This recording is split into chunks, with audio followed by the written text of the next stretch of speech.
మరి ఏం సమాధానం చెప్తారు దీనికి? మొత్తం మీద అందరి మీద వేటేసింది కొత్త ప్రభుత్వం. ఇక ఇంట్లో కూడా అక్రమమే. చూడుర్రి, 11,500 కోట్ల పన్నులు రద్దయినాయట. కాంగ్రెస్ ప్రభుత్వం అధికారంలోకి వచ్చిన తర్వాత 11,500 కోట్ల రూపాయల పన్నులు రద్దయిపోయినాయట. కారణం ఏందయ్యా అంటే ఇక్కడ చూస్తే నీటిపారుదల శాఖలో ఎన్నికలకు ముందు టెండర్లు పిలిచి ఒప్పందం చేసుకొని పనులు ప్రారంభించని ఒప్పందాల దశలో ఎన్నికల నియమావళి వల్ల ఆగిపోయిన పనులను రద్దు చేసే యోచనలో ప్రభుత్వం ఉన్నట్టు తెలుస్తోంది. ఈ మేరకు భారీ సంఖ్యలో చెక్ డ్యాం నిర్మాణానికి అనుమతి ఇచ్చిన టెండర్లు పిలిచి ప్రారంభించని పనులు వివరాలన్నింటినీ అందజేయాలని ప్రభుత్వం కోరినట్టు తెలిసింది. ఆ శాఖలో ఇలాంటి పనుల విలువ సుమారుగా 11,500 కోట్లు తేల్చారు. వివరాలన్నింటినీ ప్రభుత్వానికి పంపినట్టు సంబంధిత వర్గాలు సమాచారం. వీటిలో కొన్నింటికి ఒప్పందాలు జరిపాయి, పనులు ప్రారంభం కాలేదు. ఎన్నికల షెడ్యూల్ రావడంతో టెండర్ దశలోనే కొన్ని ఆగిపోయాయి. ఉదాహరణకి 2,334.72 కోట్లతో కరీంనగర్ జిల్లాలో లోయర్ మానేరు దిగువన మానేరు వాగు నుంచి రక్షణ పనులకు సంబంధించి టెక్నికల్ ఫైనాన్షియల్ బిడ్ తెరిచారు. నిజామాబాద్లో జిల్లాలో చిన్న ఎత్తిపోతల పథకాలకు ఒప్పందాలు జరిగి ప్రారంభించలేదు.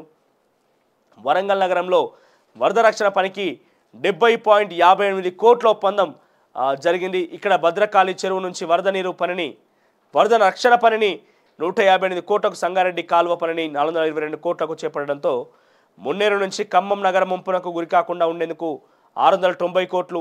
ఇక పనుల టెండర్ స్వీకరించే గడువు పొడిగించారు. ఈ నెలాఖరున ఓవరాల్గా ఇలా అక్రమం ఏం జరిగిందట అంటే ఇక్కడ ఎన్నికలకు ముందు టెండర్లు పిలిచి చేపట్టనివి కోర్టుతో ఆగిపోయిన నిలిపేసేందుకు యోచన. ఎన్నికల ముందే అక్రమంగా వాళ్ళకు సంబంధించిన వ్యక్తులకే అప్పనంగా దోచిపెట్టేందుకే ఆ టెండర్లను పిలిచినట్టుగా కాంగ్రెస్ పార్టీ ఆరోపణ చేస్తోంది. కాంగ్రెస్ పార్టీ దానికి సంబంధించి ప్రభుత్వం ఏర్పాటు అయిన తర్వాత వాటిని కూడా రద్దు అంటే ఆ దిశగా ప్రయత్నం చేస్తోంది. ఎందుకంటే వేల కోట్ల రూపాయలు పెట్టి ఈ రక్షణ డ్యాములు సేఫ్టీ కోసం కావచ్చు, రకరకాల నిర్మాణాలు చేపట్టాలని చెప్పి వాళ్ళకి ఒప్పందాలు కుదుర్చుకొని టెండర్లు పిలిచి టెండర్లకు సంబంధించి వాళ్ళకి కేటాయింపు జరిగినప్పటికీ ఇప్పటి వరకు పనులు ప్రారంభించలేదట. సో అందరూ కూడా నిలిపేయాలంటేగా రాష్ట్ర ప్రభుత్వం ఒక ఆలోచనలో ఉన్నది.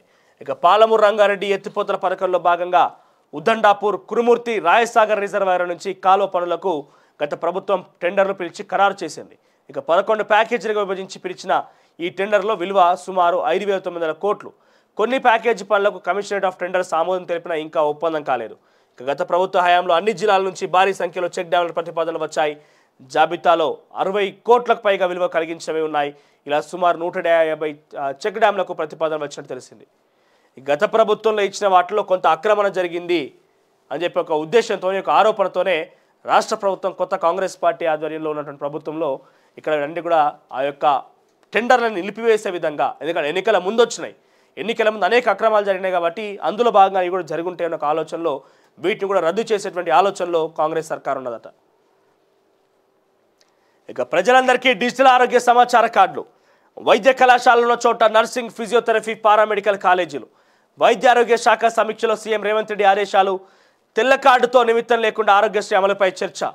ఇక కేవలం తెల్ల రేషన్ కార్డు ఉంటేనే 10 లక్షల రూపాయల ఆరోగ్యశ్రీ మనం ఏమంటారు ప్రభుత్వం ఇచ్చేది కాకుండా తెల్ల రేషన్ కార్డు లేకపోయినా సరే ఇక్కడ ఆరోగ్యశ్రీ ఏదైతే ఉందో దాన్ని వర్తించేలాగా కొత్త రకమైన ప్రణాళికలు రూపొందించబోతున్న రాష్ట్ర ప్రభుత్వం.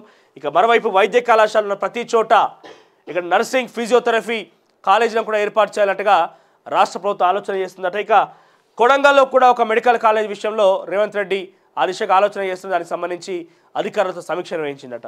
ఇక వైద్య ఆరోగ్య శాఖ సమీక్షలో సీఎం రేవంత్ రెడ్డి ఆదేశించిందట. ఇక టీమ్స్ విషయాల్లో కూడా గతంలో కేసీఆర్ ఏవైతే టీమ్స్ ఏర్పాట్ల విషయంలో అటు గచ్చిబౌలి, అల్వాల్, సనత్ నగర్, ఎల్బీ నగర్ ఈ 4 చుట్టుపక్కల హైదరాబాద్ నలుమూలల ఒక హాస్పిటల్ ఉండాలి, అందరి వైద్యం కోసం అందుబాటులో ఉండాలని తరహాలో ఈ టీమ్స్ ఏర్పాటు కోసం శంకుస్థాపనలు చేసి కొబ్బరికాయ కొట్టి కొబ్బరి చిప్పు పాడేసిపోయిండు. కానీ ఒక ఇటుకపిల్ల పెట్టి కట్టడం కూడా స్టార్ట్ కాలే. సో వాటి గురించి కూడా ఆలోచన చేసి వెంటనే నిర్మాణం ప్రారంభించాల రకంగా రేవంత్ రెడ్డి అధికారులతో చర్చించిందట. ఇక నిబంధనల మార్చి భూ కేటాయింపు